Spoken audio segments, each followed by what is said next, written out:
tumor itu sebenarnya adalah kumpulan dari sel-sel yang tidak normal. Semua sel yang tidak normal dia berkumpul menjadi satu, itu kita sebut tumor. Kutil itu bisa aja dia verruca, bisa aja dia kutil itu ada lesi-lesi lain yang lesi premalignan tuh sama orang awam juga dibilang kutil juga. Jadi lesi premalignan tuh lesi yang bisa berubah menjadi ganas. Bahkan sudah jelas tumor ganas pun pasien sering bilang itu kutil gitu. Jadi sebenarnya orang awam bilang kutil, dokter belum tentu bilang itu sesuatu yang jinak gitu. Jadi sebaiknya diperiksakan. Radiasi HP menyebabkan kanker. Mitos atau fakta nih, Dok? Gimana nih, Dok?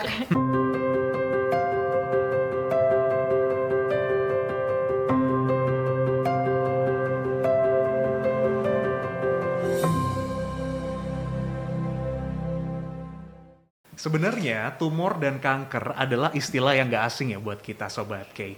Tapi udah bisa bedain belum? Yang ini tumor, yang ini kanker.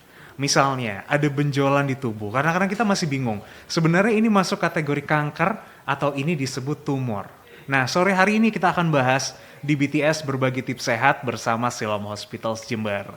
Tentunya saya Iksan Anugrah senang sekali bisa ketemu lagi dengan Sobat K. Nggak sendirian aja, ada teman-teman dari Siloam Hospitals Jember. Salah satunya sore hari ini ada Dr. Windiarti Budi Lestari SPB, dokter spesialis bedah umum Siloam Hospitals Jember. Selamat sore Dr. Windy. Sore. Kabar baik ya? Baik, insya Allah. Siap. Dokter Windy ini lagi hari libur, tetap aktif ya dok ya? Tetap jalan. Mbak Fitri Dwi Jayanti juga akan melengkapi informasi-informasi yang hadir di BTS kali ini selaku Marketing Communication Siloam Hospitals Jember. Sehat-sehat Mbak Fitri? Sehat, Mas. Selamat sore Sobat K di rumah. Oke, selamat sore. Ini meskipun hari libur memang tim Siloam tetap gercep ya? Iya, harus tetap pelayanan melakukan ya? pelayanan prima ya. Luar biasa. Jadi Sobat K meskipun ini tanggal merah, long weekend ya kita bilangnya, Kamis, Jumat, Sabtu, Minggu. Banyak tanggal merah ya, Mas ya. Banyak, tapi kalau misalkan Sobat K butuh pelayanan kesehatan, Siloam Hospitals Jember tetap terbuka untuk Sobat K untuk mendapatkan perawatan yang terbaik di sana ya. Nah, karena kita ngobrolin soal perbedaan tumor jinak dan kanker sore hari ini, kita boleh tahu dulu apa itu tumor jinak ya. Kalau kanker ya mungkin kita juga udah tahu ya dok ya, tapi boleh dijelasin ciri-cirinya nih.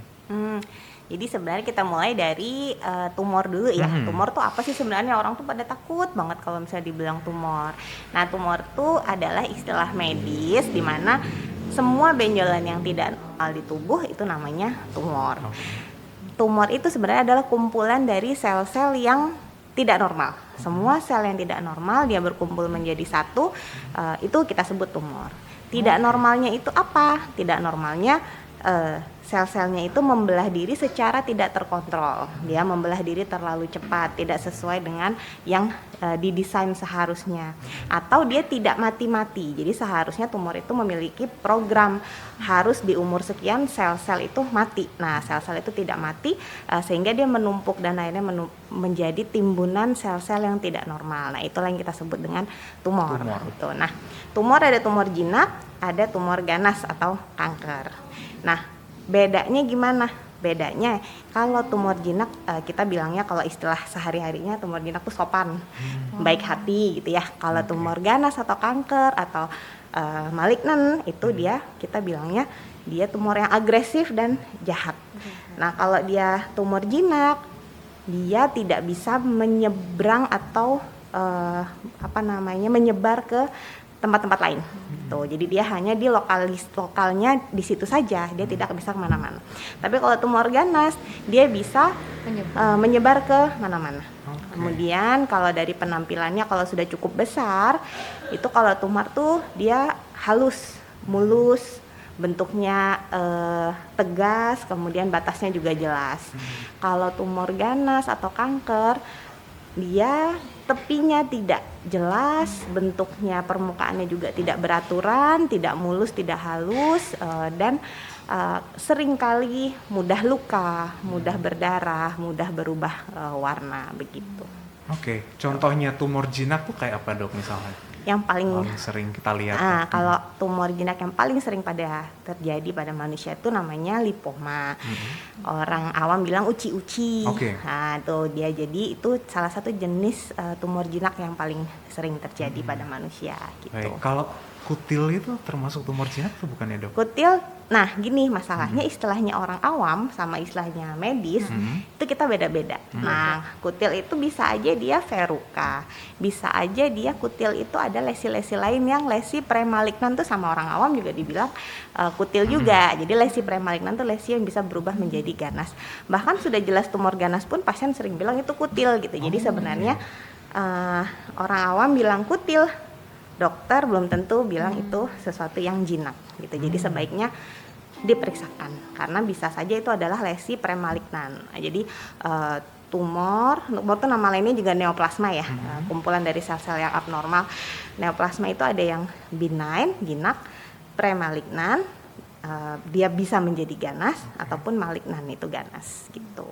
Jadi ya sebaiknya diperiksakan. Nah itu dia Sobat K, paling bagus memang kita memeriksakan diri ya. Jangan sampai akhirnya self-diagnose dulu nih. Wah ini kayaknya kutil nih, pasti penanganannya kayak gini. Pasti tinggal kita cek aja di Google atau di macam-macam lah cara kita biasanya bisa dapat referensi. Tapi itu semua Sobat K sebaiknya bisa langsung ke fasilitas pelayanan kesehatan terdekat. Nah kita ngomongin soal perbedaan tumor jinak dan kanker nih. Tadi kita sudah tahu ciri-cirinya tumor jinak itu ya dari Dokter Windy. Sekarang kalau ke kanker nih, kanker ini juga apakah muncul tanda-tanda seperti tumor jinak kayak benjolan gitu atau berbeda nih, Dok? Jadi kalau semuanya tuh kalau masih kecil banget, yang pasti kita akan sulit membedakannya antara itu tumor jinak ataupun tumor ganas. Baru bisa kelihatan kalau ukurannya sudah lumayan agak besar, bisa teraba oleh tangan ataupun dia sudah kelihatan oleh mata kita ada perubahan. Kalau perbedaannya agak sulit ya karena semuanya ya sama-sama benjolan yang aslinya tidak ada di tubuh kita. Itulah makanya sebaiknya kalau ada benjolan di tubuh diperiksakan karena kalau masih kecil gejalanya dia belum terlalu jelas. Cuman kalau mau membedakan gampangannya kita bilang namanya ada progresivitas atau doubling time. Doubling time itu ukurannya menjadi 2 kali lebih besar daripada yang sebelumnya, itu sangat pesat, sangat cepat. Misalnya kalau uci-uci itu dia ukurannya untuk menjadi 2 kali lipat dari ukuran yang sekarang itu butuh waktu cukup lama. Misalnya setahun baru bisa ukurannya 2 kali lipat lebih besar daripada yang sebelumnya. Nah kalau tumor ganas itu hitungan minggu. Jadi semakin dalam sebulan dia sudah bisa besar sekali gitu. Jadi doubling time-nya lebih cepat dibanding tumor yang jinak. Gitu. Baik. Nah itu dia Sobat K. Nah kalau misalkan kita selama ini dengar-dengar ya Dok ya, orang bilang katanya dari tumor itu nanti akan berubah jadi kanker. Ini nggak sih Mbak Fitri ya? Iya, biasanya orang awam yang tidak mengerti itu biasanya kan kalau tumor apakah identik itu akan menjadi kanker, Dok? Seperti itu. Jadi tidak semua tumor. Jadi sebenarnya salah kaprah ya. Tumor itu ada tumor jinak, tumor premalignan dan tumor malignan atau tumor ganas gitu. Jadi tumor jinak bisa berubah menjadi tumor ganas, itu betul. Apalagi kalau dia termasuk tumor yang premalignan atau lesi premalignan. Tumor jinak, tapi tidak semuanya tumor jinak bisa berubah menjadi ganas. Jadi hanya tumor-tumor tertentu yang bisa berubah jadi ganas. Misalnya uci-uci atau lipoma. Lipoma itu tidak ada kemungkinan sedikit pun untuk bisa berubah jadi ganas. Meskipun dia besar sampai besar sekali sampai pasien umur 90 tahun ataupun 100 tahun, tidak akan dia berubah menjadi ganas. Tapi memang ada, jadi kalau lipoma itu kan tumor dari jaringan lemak. Jadi sel-sel lemak yang abnormal, yang membelah diri secara tidak terkontrol atau tidak mati pada saat waktunya sel-selnya. Tapi memang ada namanya liposarkoma. Liposarkoma itu tumor ganas dari kelenjar lemak. Nah penampilannya untuk orang awam kelihatannya sama gitu. Yang bisa membedakan memang tenaga kesehatan. Itu pun kalau ukuran masih di bawah 6 cm kita juga sulit membedakannya begitu. Jadi baru kelihatan banget ini liposarkoma kalau dia sudah di atas ukuran 6 cm atau di atas 5 cm, betul. Itu baru kelihatan jelas. Siap. Gitu. Nah, nanti kita juga akan tahu Sobat K, penyebabnya apa sih orang bisa terkena tumor jinak dan kanker. Tetap di BTS Berbagi Tips Sehat.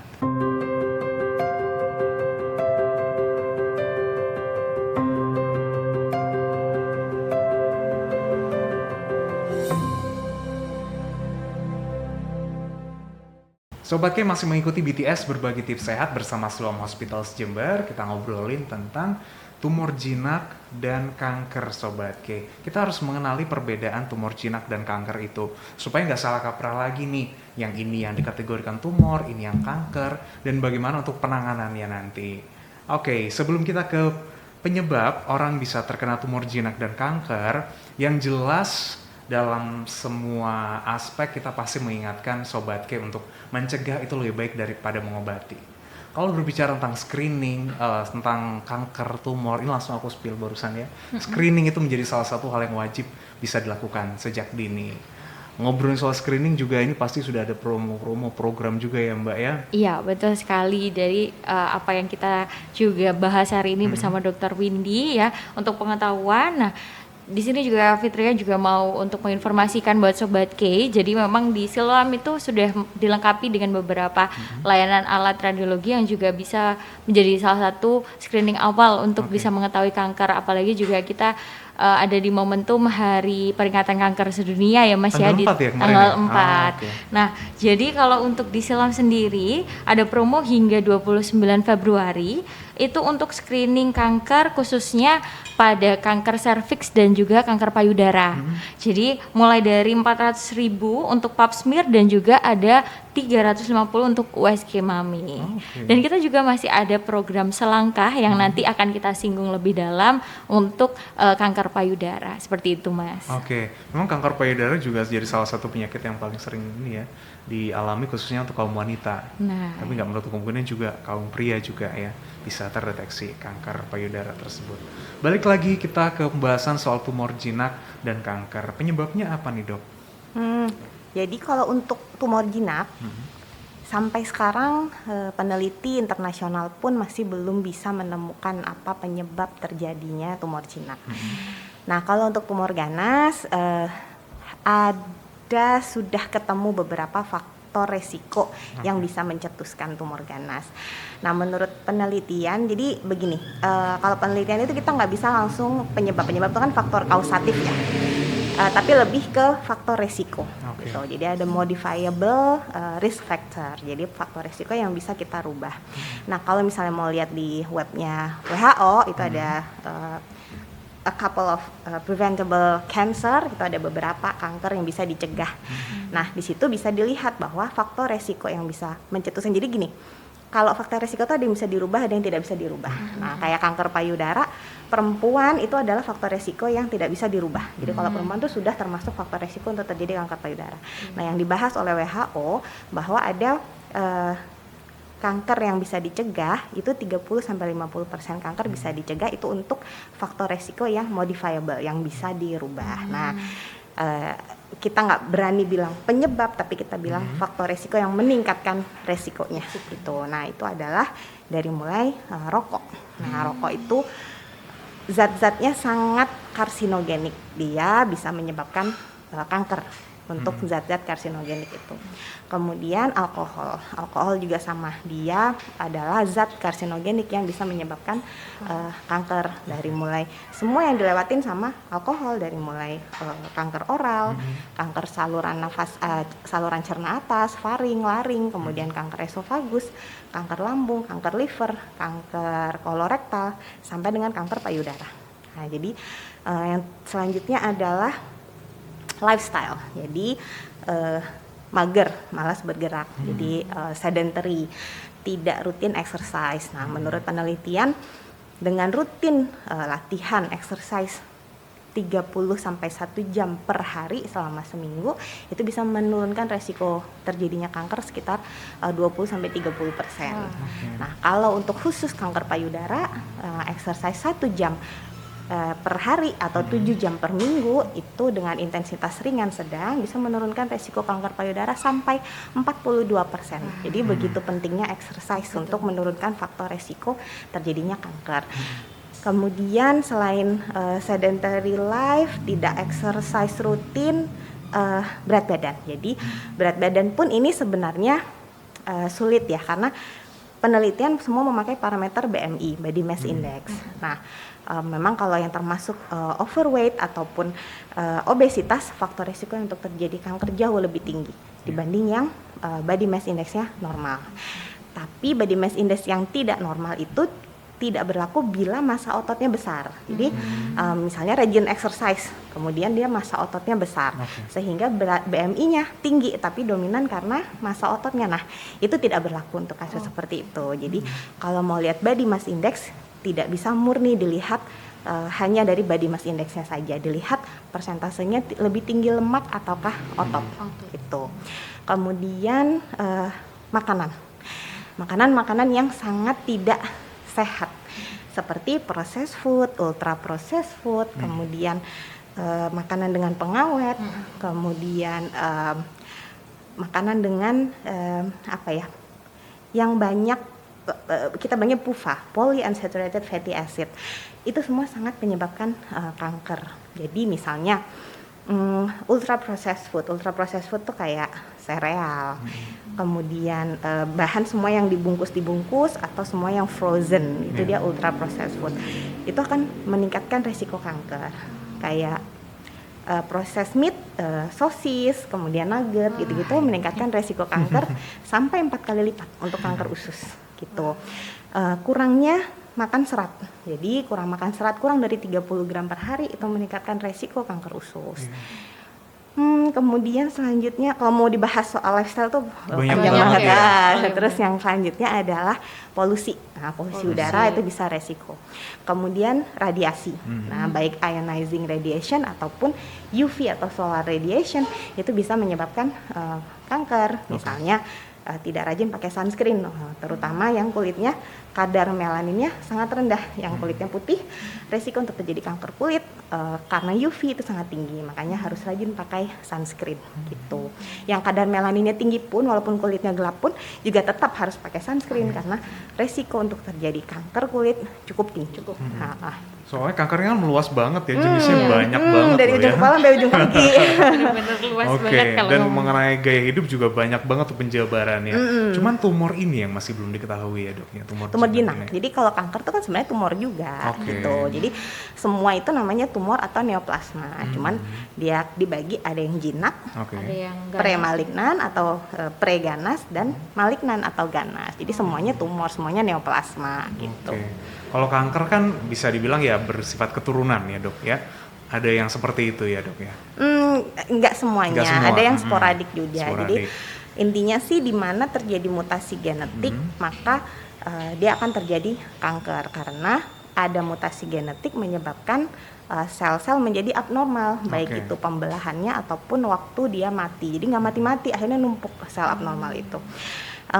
Diturunkan atau tidak diturunkan itu tergantung dari genetiknya. Jadi kalau sudah ada pro-oncogennya atau switch on cancer gene, jadi gen yang bisa kayak cetekannya lampu, dia terswitch on, dia dari awal sudah ada mutasi genetik seperti itu, maka begitu ada pencetus, misalkan obesitas, atau ada pencetus dia rokok atau alkohol, maka switch on proto-oncogen itu akan tercetuskan, akhirnya dia bisa terjadi kanker, walaupun misalnya orang tuanya tidak ada yang kanker, tapi diturunkan switch on gene-nya, jadi ya gene yang bisa mencetuskan kanker.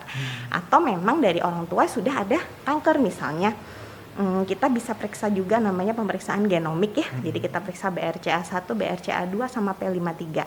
Itu untuk tahu ada kanker kandungan dan kanker payudara. Nah, kalau ibunya itu kanker payudara, maka anaknya 4 sampai 6 kali lipat resikonya untuk terjadi kanker payudara, dan biasanya pemeriksaan BRCA1, BRCA2-nya bisa positif gitu. Siap. Nah, ngobrol soal kanker ini kan juga kita perlu mewaspadai Sobat Kim. Makanya Sobat Kim mulai sekarang ini juga bisa langsung melakukan medical check up secara rutin. Nah, ngomongin soal medical check up juga pasti saya akan menanyakan ke Mbak Fitri, promo apa yang dihadirkan oleh Siloam nih untuk tahun ini? Tentunya kapan terakhir kali Sobat K melakukan medical check up? Kalau udah lama jangan lupa ya, jangan cuma jajan terus tadi yang udah disebutin Dokter Windy ya, karena apa yang kita makan itu juga pasti ada efeknya juga ya. Jadi mungkin Sobat K lakukan screening atau medical check up mulai dari 200 ribuan aja sudah bisa untuk screening medical check up, mulai dari GAC, kemudian juga selengkapnya semua paket itu ada MCU Prima Basic dan MCU prima medium. Jadi mulai dari 200 ribuan sampai 500 ribu itu sudah bisa melakukan medical check up dan juga konsultasi dengan dokter umum juga gitu. Menarik ya Sobat K. Bisa langsung dilakukan pemeriksaan dari sekarang juga. Kalau mungkin Sobat K pengen langsung mendapatkan akses lebih cepat, download aplikasi MySilom di Play Store maupun App Store.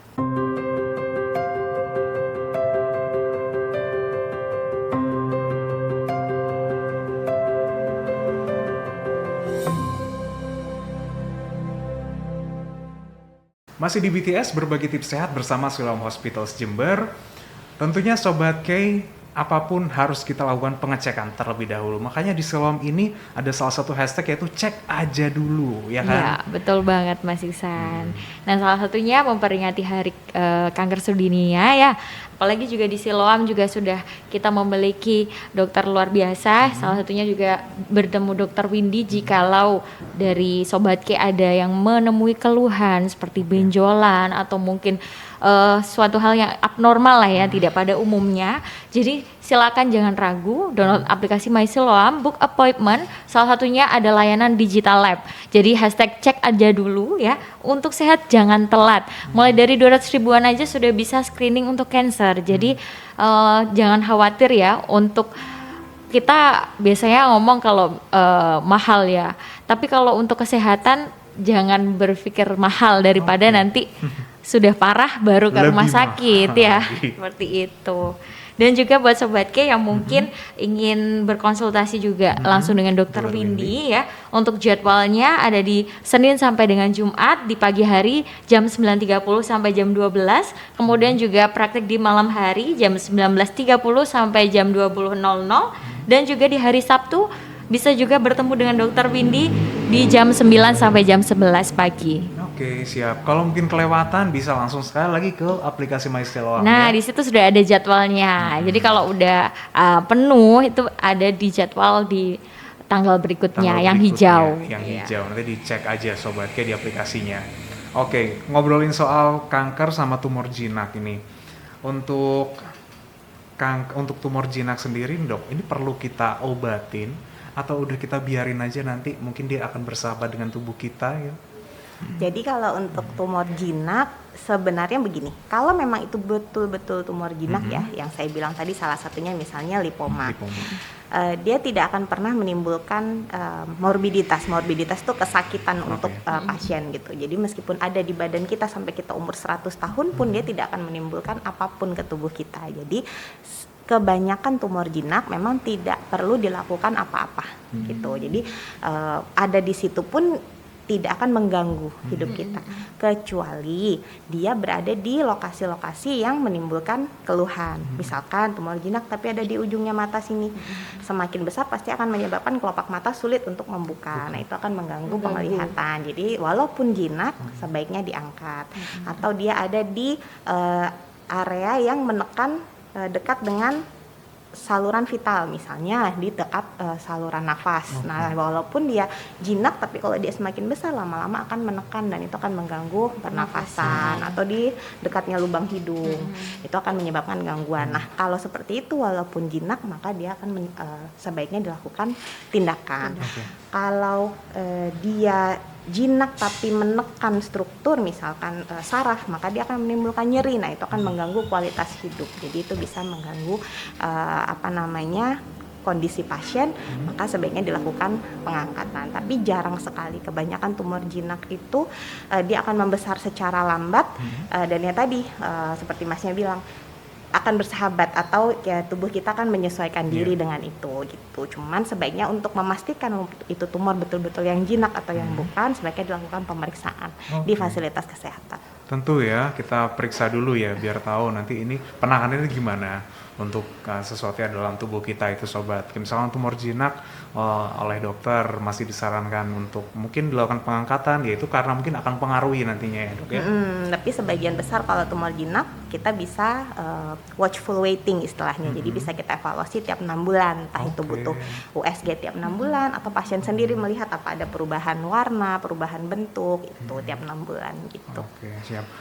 Kanker dan tumor ini setelah dilakukan pengobatan ada yang kadang itu pasien dinyatakan sembuh ya dok ya, tapi bisa muncul kembali, itu penyebabnya apa dok? Jadi untuk tumor dan kanker pembahasannya akan beda ya. Oke. Jadi rekurensi atau kekambuhan untuk tumor jinak, saya bilang tumor jinak dan tumor ganas. Kalau untuk tumor jinak bisa saja kambuh karena itu tadi problemnya kan di genetik. Yang membuat selnya menjadi error itu adalah genetik. Nah, tumor itu adalah byproduct-nya, jadi hasilnya. Nah, pada saat kita lakukan operasi, kita operasikan hanya tumornya saja, tapi mutasi genetiknya kan kita tidak lakukan apa-apa. Sedangkan tumor itu bisa terjadi di seluruh tubuh ataupun di sebelahnya. Jadi misalnya kalau misalnya sel itu kan dia sebelahan dempet-dempet ya, ini sel, terus ada sel lagi. Yang ini misalnya dia berubah jadi tumor neoplasma, dia membelah diri secara tidak normal. Kemudian dia besar, kita operasi, kita ambil. Sel yang di sebelahnya tetap punya potensi untuk bisa berubah seperti yang di sebelah. Pada saat sel yang di sebelahnya berubah seperti sel yang tadinya sudah dioperasi dan diambil, menurut orang awam tempatnya sepertinya sama karena dempetan banget, yang namanya sel kan kecil-kecil.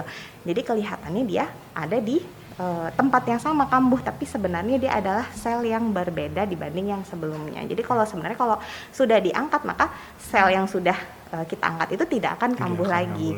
Cuman berhubung karena lokasinya dempet-dempet, kelihatan orang awam itu kambuh karena yang kita lakukan operasi tidak menyembuhkan mutasi genetiknya. Istilahnya kalau pohon mangga lagi berbuah, ya udah pada saat operasi kita petikin buah mangganya, tapi pohonnya sendiri kan bisa berbuah lagi. Betul, seperti itu karena kita belum sampai pada tahap mengobati mutasi genetik gitu. Kita mengobati, kenapa kita angkat, karena dia menyebabkan gangguan di area itu gitu. Nah, kalau untuk tumor ganas atau kanker itu beda problem lagi. Jadi gini, kalau tumor ganas itu dia sel-sel ganasnya bisa keluar dari sarangnya atau dari tumor primernya masuk ke dalam darah. Nah, pada saat kita lakukan operasi, yang kita operasi tumornya saja atau tumor primernya. Sedangkan yang sudah menyebar ke dalam darah, kita tidak bisa lakukan apa-apa. Sedangkan itu pemeriksaan pun masih sulit untuk menilai ada di dalam darah atau tidak. Makanya ada parameter-parameter khusus setelah operasi yang memerlukan ada tumor ganas yang memerlukan kemoterapi adjuvan setelah operasi harus dikemo, ada yang tidak. Nah, itu yang menentukan juga kalau misalkan dia dari parameternya ternyata ini belum perlu kemoterapi. Yang adjuvan, kemoterapi adjuvan itu adalah kemoterapi yang dilakukan setelah operasi pengangkatan tumor ganas. Ternyata dari parameter yang kita nilai, ini belum perlu kemoterapi. Tapi ternyata ada sel-sel yang mikro, nah kita bilangnya namanya microseeding, yang bersirkulasi di dalam darah. Nah, itu yang kita tidak bisa tahu. Makanya dilakukan habis operasi tumor ganas harus ada surveillance. Surveillance itu pemeriksaan berkala. Jadi habis operasi 3 bulan harus ada periksa ini. Habis itu 6 bulan, habis itu 9 bulan, 12 bulan. Setiap 2 tahun 12 bulan. Selama 5 tahun tiap 1 tahun harus periksa gitu terus sampai seumur hidup. Makanya itu harus selalu surveillance karena kita tadi tidak bisa menilai sel-sel ganas yang ada di dalam darah itu udah sampai mana, karena kita operasi yang ada di tumor primernya, cuman sel-sel ganas yang keluar dari tumor primernya yang menyebar ke dalam darah, apakah sudah masuk ke kelenjar getah bening dan lain sebagainya, itu yang kita belum bisa nilai. Kalau sudah cukup besar, kita bisa pakai parameter kayak misalnya periksa CEA dan lain sebagainya. Kalau misalnya cukup besar lagi, kita bisa pakai PET scan. Tapi untuk yang mikro itu belum bisa kita nilai. Oke, baik. Nah, kita masih membahas terus nih Sobat tentang tumor jinak dan kanker, perbedaannya. Tadi sudah disampaikan juga ya oleh Dr. Windy ya, perbedaan-perbedaan tumor jinak dan kanker, kemudian untuk penanganannya juga. Ini kalau ngomongin kanker tuh kan bisa identik sama kemoterapi gitu ya. Jadi cerita aja nih sebenarnya. Dulu ada saudara itu dia takut. Nah, pas di kemoterapi katanya soalnya kan rontok semua ya rambutnya. Tapi memang ternyata setelah sembuh, rambut itu bisa tumbuh kembali. Nah, itu otomatis sel-selnya memang sudah terregenerasi kembali ya dok ya? Atau gimana? Jadi gini, untuk kemoterapi itu jenisnya kan banyak sekali ya, tidak semua kanker. Bahkan pasien yang berbeda dengan kanker yang sama, kemoterapinya bisa berbeda regimennya gitu. Karena kemoterapi itu banyak sekali, ada yang targeted terapi, ada yang hormonal treatment segala macam. Jadi untuk yang menyebabkan rambut rontok itu adalah kemoterapi yang dia membunuh sel-sel yang membelah diri secara cepat. Jadi sel-sel yang membelah diri secara cepat itu biasanya adalah rambut dan sel usus. Makanya selain rambutnya rontok, dia akan diare juga. Biasanya begitu efeknya. untuk kemoterapi, karena dia memang membunuh. Tadi kan saya bilang tumor prinsipnya adalah sel-sel yang membelah diri secara tidak terkontrol. Maka obat kemoterapi yang paling dasar dia bertujuan membunuh semua sel-sel yang membelah diri secara tidak terkontrol. Ya, tidak bisa pilih-pilih, termasuk sel folikel rambut dan sel usus kan dia membelah diri secara cepat, akhirnya kena juga. Tapi setelah selesai, sel-sel yang sudah mati yang membelah diri, tapi kan sel-sel kita bilang bakal selnya kan masih ada. Dia tidak mati gitu. Jadi begitu kemoterapi sessionnya sudah selesai, ya bisa tumbuh lagi gitu. Diarenya juga sudah berhenti begitu.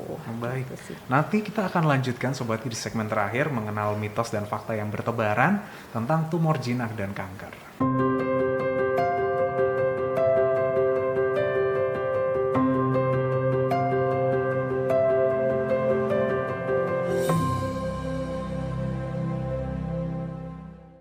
Baik Sobat K, ini adalah segmen terakhir kita ngobrolin perbedaan tumor jinak dan kanker. Tentunya ini Sobat K yang selama ini bertanya-tanya, sebenarnya statement ini masuk mitos atau masuk fakta sebenarnya. Tapi sebelum itu kita selalu ingatkan buat Sobat K untuk rutin melakukan screening. Apalagi kalau di Siloam Hospitals ini akan selalu ada layanan-layanan kesehatan terbaik yang menghadirkan harga-harga yang bersahabat lah buat semuanya. Ya, dan juga mungkin Sobat K banyak yang paradigmanya masih berpikir bahwa di Siloam itu mahal gitu ya. Enggak, padahal kita juga melayani baik pasien private, asuransi maupun BPJS. Jadi intinya buat Sobat K yang mungkin masih belum pernah dan nggak berani untuk ke Siloam, nggak usah takut ya. Apalagi kita juga didukung dengan tenaga medis yang luar biasa, dengan dokter-dokter yang sangat juga ahli di bidangnya. Jadi kita sudah banyak, terutama bagi yang sekarang ini kita bahas tentang kanker ya, kita ada dokter bedah umum, ada spesialis onkologi juga. Nah, juga ada salah satu yang akan Fitri sampaikan ya, salah satunya juga Digital Lab tadi sudah ya. Dan juga untuk mamografi ini Mas, kita ada alat yang namanya mamografi di radiologi kita, dimana dari SHG atau Siloam Hospital Group kita ada program selangkah di mana donasi yang sudah terkumpul akan direalisasikan atau dirasakan manfaatnya untuk masyarakat Jember yang mungkin kurang mampu di pedesaan ya. Nah, ini pemeriksaan untuk mendeteksi kanker payudara, namanya selangkah, semangat lawan kanker. Nah, itu sasarannya adalah untuk ibu-ibu berusia di atas 40 tahun dan saat pemeriksaan tidak sedang menstruasi. Jadi secara gratis, karena kalau misalkan berbayar itu hampir 500.000 Mas. Tapi ini memang ada program ini, semoga juga bisa membantu untuk masyarakat Jember bisa lebih sadar dan juga mendeteksi secara awal gitu. Lumayan loh, 500.000 lah yang bisa didapatkan secara gratis. Betul, dan signifikan banget loh Mas. Jadi angka kematian dari kanker payudara itu kan 1 di antara 7 perempuan tuh akan meninggal karena kanker payudara. Itu angka yang sekarang ya. Nah, dengan screening untuk kanker payudara itu angkanya bisa turun hingga 30-40%. Jadi dengan harga segitu, dengan fasilitas seperti itu, dia signifikan sekali menurunkan angka kematian karena kanker payudara gitu. Baik. Kita lanjut ke mitos dan faktanya sekarang. Nah, yang mungkin kadang-kadang agak receh ya Dok ya, pernyataan ini ya.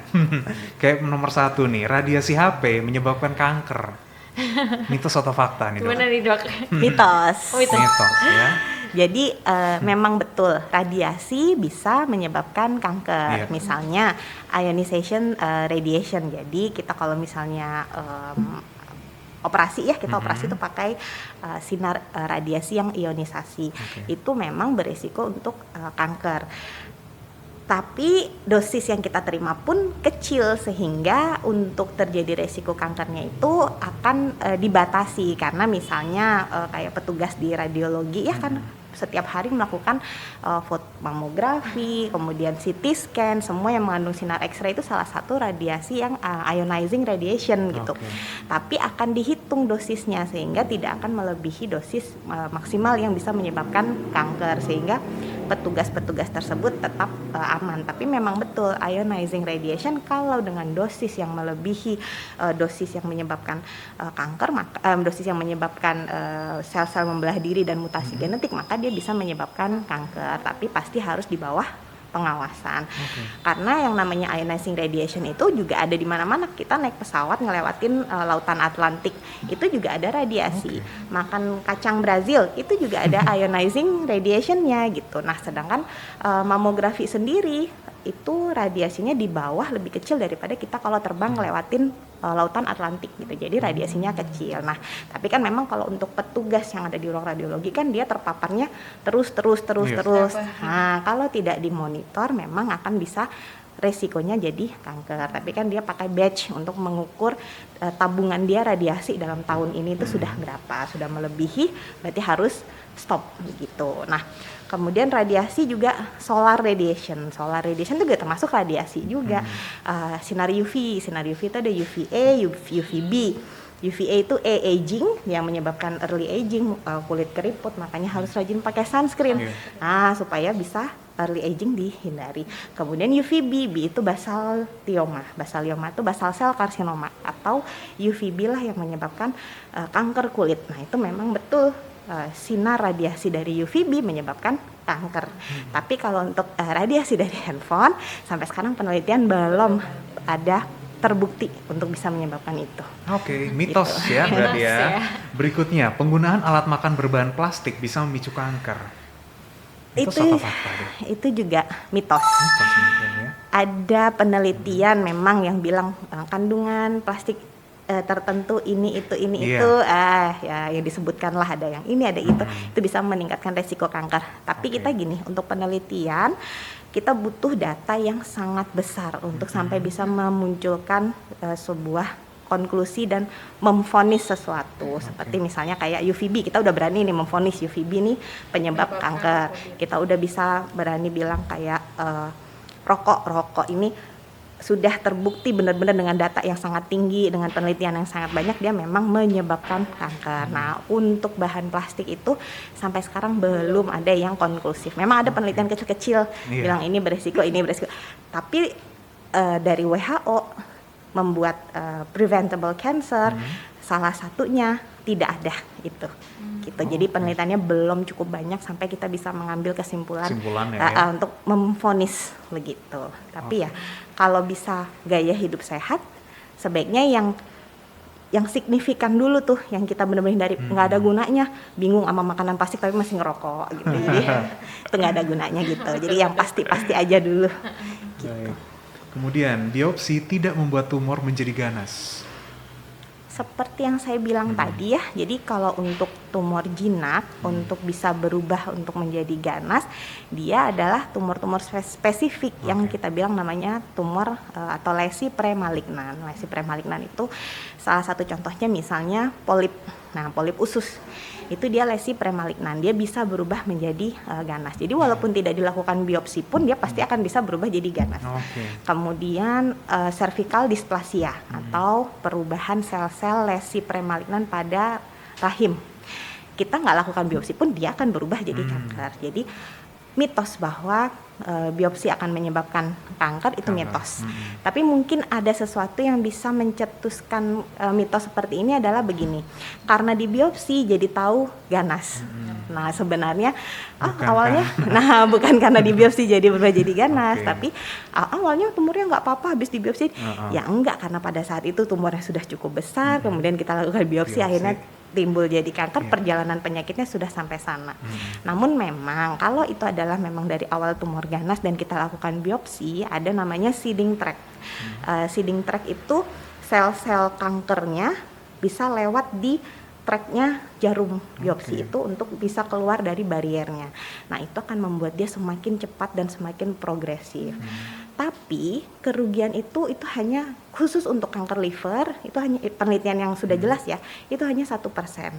Nah, keuntungannya untuk dilakukan biopsi dan timbang kerugiannya yang 1% itu jauh lebih besar keuntungannya. Kenapa?